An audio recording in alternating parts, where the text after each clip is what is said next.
মাগুরায় বোনের বাড়িতে বেড়াতে গিয়ে ধর্ষণের শিকার হওয়া ৮ বছরের শিশুটি মারা গেছে। বৃহস্পতিবার দুপুর ১টায় ঢাকার সম্মিলিত সামরিক হাসপাতালে চিকিৎসাধীন অবস্থায় শিশুটির মৃত্যু হয়। হাসপাতালের শিশু বিভাগের শিশুরোগের চিকিৎসা সংক্রান্ত নিবিড় পরিচর্যা কেন্দ্রে চিকিৎসা চলছিল শিশুটির। এর আগে বুধবার চিকিৎসাধীন অবস্থায় 4 বার ও বৃহস্পতিবার আরও 2 বার কার্ডিয়াক অ্যারেস্ট হয় শিশুটির।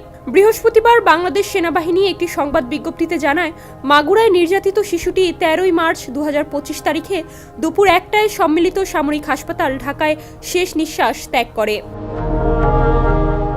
বিজ্ঞপ্তিতে আরও জানানো হয়, সিএমএইচ হাসপাতালের সর্বাধুনিক চিকিৎসা ব্যবস্থা প্রয়োগ এবং বিশেষজ্ঞ চিকিৎসকদের সর্বোচ্চ প্রচেষ্টা সত্ত্বেও তাকে বাঁচানো সম্ভব হয়নি।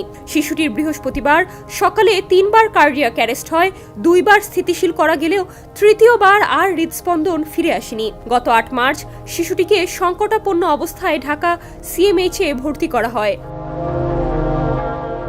8 বছরের শিশুটি 5 মার্চ মাগুরায় বোনের বাড়ি বেড়াতে গিয়ে গভীর রাতে ধর্ষণের শিকার হয়।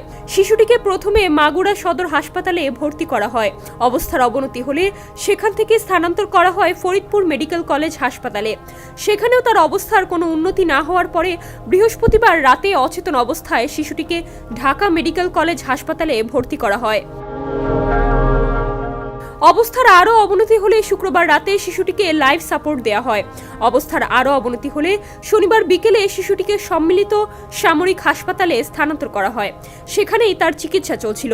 ধর্ষণের ঘটনায় শিশুটির মা বাদী হয়ে 4 জনের নামে মামলা করেন। ধর্ষণের অভিযোগে শিশুটির ভগ্নিপতি সজীবের ভাই রাতুল, তাদের বাবা হিটু মিয়া ও মা জাবেদা বেগমকে গ্রেপ্তার করে পুলিশ। ডেস্ক রিপোর্ট, সমকাল।